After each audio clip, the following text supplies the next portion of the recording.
عايز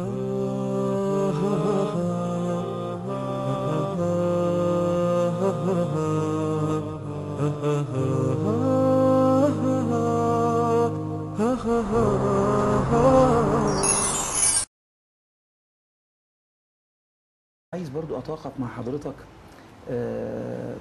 عند أسماء الله الحسنى حقيقة، ودي كانت من الحاجات اللي يمكن كان دار بيني وبين حضرتك حوار وحضرتك في المستشفى، إنه كتير من الناس طبعا كلنا بنحب أسماء الله الحسنى جل في علاه، لكن كل واحد فينا له ارتباط باسم ما. يعني في واحد بيبقى مذنب قوي وحصل موقف فربنا ستره فيه فيتعلق باسم الله الستير، في واحد بيحس مثلا بموقف آخر إن ربنا استجاب دعاءه مثلا نصره على ظالم فيبتدي يبص في اسم الله مثلا الجبار، اسم الله، وهكذا. يعني حضرتك يعني أي من أسماء الله الحسنى شعرت فيه بارتباط وكان له مردود وأثر في حياتك، حتى يمكن في الابتلاء الأخير ده بالتحديد؟ طبعا هو أوسع باب لزيادة الإيمان أسماء الله عز وجل، والنظر إلى آثارها في الكون.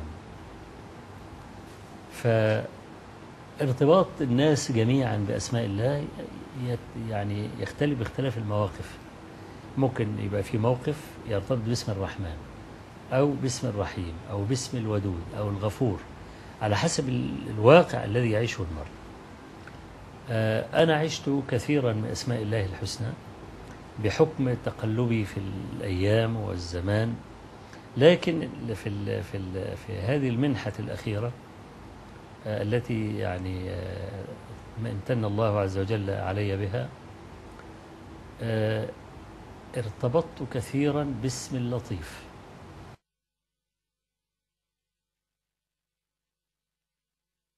من بداية محنتي في الحج الماضي، ولا أقول عند دخولي المستشفى أو في الأيام السابقة المستشفى. كنا في الحج الماضي مع رجل الذي أرسله إلينا أحد إخواننا ليكون معنا في رحلة الحج، وكان بئس الرفيق. هذا الرجل كان بئس الرفيق، أخلاق البادية في قساوة نعم. يعني أعرابي بشوكه يعني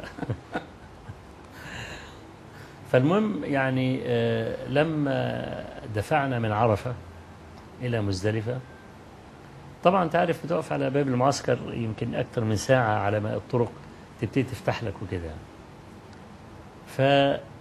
فهو بعد ما شغل العربية قال إيه؟ قال أنا العربية سخنة من تحت، ونادى الواحد قال له اديني كرتونة من تحت يعني. فجاب له كرتونة حطها، طبعا أنا قاعد جنبه، هي كانت عربية ميكروباص.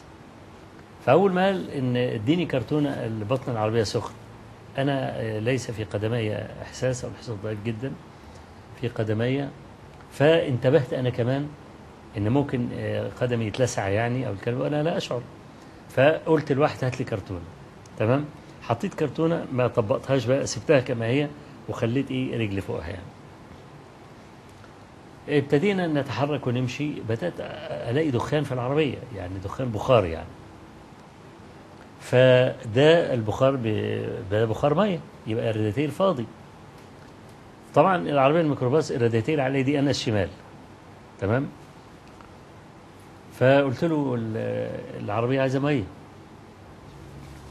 كنا بقى اتزنقنا في وسط السير وما عندناش مية، ما فيش مية معانا إلا الازاز اللي قد كده تشرب منها بتاع الكلام ده. اتصرفنا جبنا كرتونه حطيناها، ريداتير بلع الميه كلها ومش باين عليه، تمام. فضلنا نمشي والعربيه تسخن واخد بالك ازاي.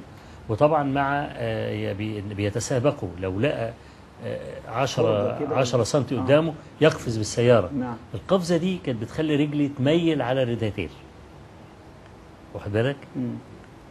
فحصل بقى ان اتلسعت جدا وانا لا اشعر يعني، لحد ما الريداتير فرقع والعربيه عملت ما يشبه القنبله. يعني الباشمهندس ده كان فين اصلا؟ ما هو بقول لك، حتى قلنا للعربيه بعض اخواننا العربيه هتولع، قال تولع. تاخد بالك ازاي؟ قلنا خلاص الحكم لله العلي كبير يعني، فالذي نفعله يعني. المهم لما الريتير فرقع فلازم يركن على جنب بقى. كان بيننا وبين مزدلفة 3 كيلو، وأنا معي الكرسي المتحرك، لكن حتى الترابة اللي هو الناس بيمشوا عليها الكلام ده كانت كلها زلط وحاجات زي كده وصخر، فحتى ما تعرفش تمشي بالكرسي. والسيارات شغلت هذا المكان أيضا، كل واحد بيدور على فرجة. فلقينا المسألة انقطعت بنا، يعني 3 كيلو مزدلفة تعتبر مسافة بعيدة. فركنت بالكرسي على جنب خالص ومستنيين الفرج يعني. قلت اللهم الطف بنا يعني، وصلنا وكده. فبعض إخواننا لقوا أتوبيس فاضي في الوقفة دي، فراح له خبط عليه ففتح له الباب، قال له احنا معانا الشيخ أبو إسحاق الحويني ومحتاجين. قال له الشيخ أبو إسحاق طب أنا هركن لكم. فركن الأتوبيس وطلعنا، ركبنا الأتوبيس، كان فاضي خالص مفيش ولا حد يعني. والريتير بعيد؟ لا ما فيش، ما هو ده ورا كمان. فقلت له اسمك ايه؟ قال لي اسمي لطفي. قلت سبحان الله، انا بقول اللهم الطف بنا، فطلع اسمه لطفي، وطلع من كفر الشيخ من دسوق. والمسكين اول مره يحج، وكان مع حجاج باكستانيين. فالراجل بتاع الحمله قال له انا مش عايزك الا اخر يوم توصلهم المطار، لكن لانهم هيركبوا المترو فمش محتاجك. فهو اللي زي كان فاضي، لكنه مسكين أول مرة يحج وما كانش عارف يروح فين ولا يحج ازاي ولا الكلام. فالله عز وجل لطف به بنا ولطف بنا به. نعم. واخد بالك؟ وظل معنا في يعني رحلة الحج حتى انقضت هذه الرحلة يعني. فهو الشاهد يعني، هو عندما قال اسم لطفي فقلت سبحان الله، يعني ارتباط ما بين الاثنين يعني، اللي هو بالتفاؤل بالأسماء. بالضبط كده. نعم. بالضبط زي النبي صلى الله عليه وسلم. نعم. لكن هو أبو بكر الصديق، وبعدين قابلهم بريدة ابن الحصيب، فقال له النبي صلى الله عليه وسلم ما اسمك؟ فقال بريدة. قال بارد أمرنا وصلح.